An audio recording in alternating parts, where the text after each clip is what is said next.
मला प्रामाणिकपणे द्यायचं आहे. सगळ्यांचं लक्ष माझ्या आवाजाकडे आहे. मी तो प्रश्न विचारू. बाळांनो, एका सभेमध्ये माझ्या साहेबांनी तुम्हा सर्वांना सांगितलं होतं, जा आणि तुमच्या घराच्या भिंतीवरती लिहा, मला राज्यकर्ती जमात बनायचंय.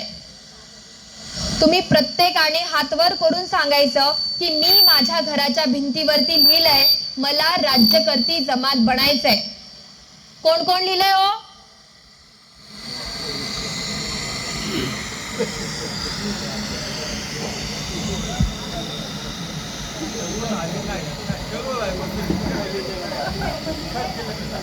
बघा, तुम्ही ही माना वळून आजूबाजूला बघा. एक तरी हात वर आहे का?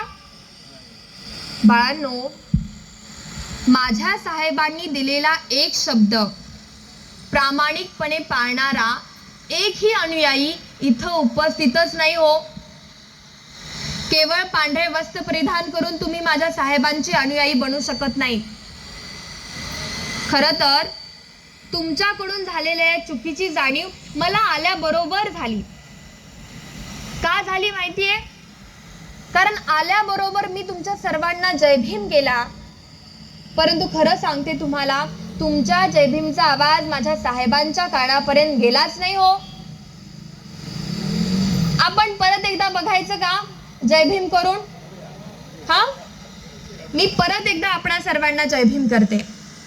बाळांनो, माझ्यातर्फे आपणा सर्वांना परत एक वेळेस जय भीम. आता बघा बरं, कसं तुम्ही जागे असल्यासारखं पण वाटतंय आणि तुमच्या जय भीमचा आवाज माझ्या साहेबांच्या कानापर्यंत सुद्धा गेला बरं का.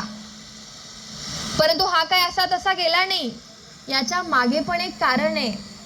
याचं कारण काय आहे माहिती? तुमच्याकडून झालेल्या चुकीची जाणीव तुम्हाला या क्षणाला झाली, म्हणून तुमच्या जय भीमचा आवाज माझ्या साहेबांच्या कानापर्यंत गेला. बाळांनो, खरं तर तुमच्याकडून झाली चूक.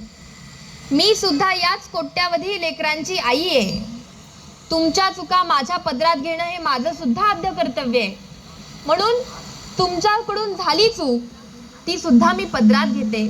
परंतु बाळांनो, आज माझी माफी न मागता फक्त मला एक वचन द्या की तुम्ही जरी तुमच्या घराच्या भिंतीवरती आज लिहिलं नसेल की मला राज्यकर्ती जमात बनायचे, परंतु या क्षणापासून मात्र तुमच्या काळजावरती कोरून ठेवा की मला राज्यकर्ती जमात बनायचंय.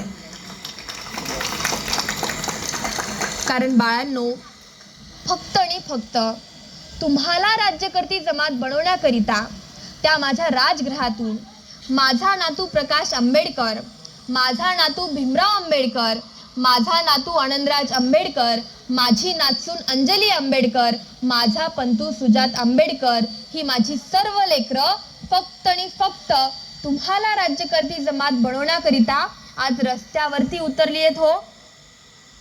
म्हणून ती माझी सर्व लेकरं माझ्या साहेबांनी टाकलेल्या पावलावर पाऊल देऊन चालणारी आहेत.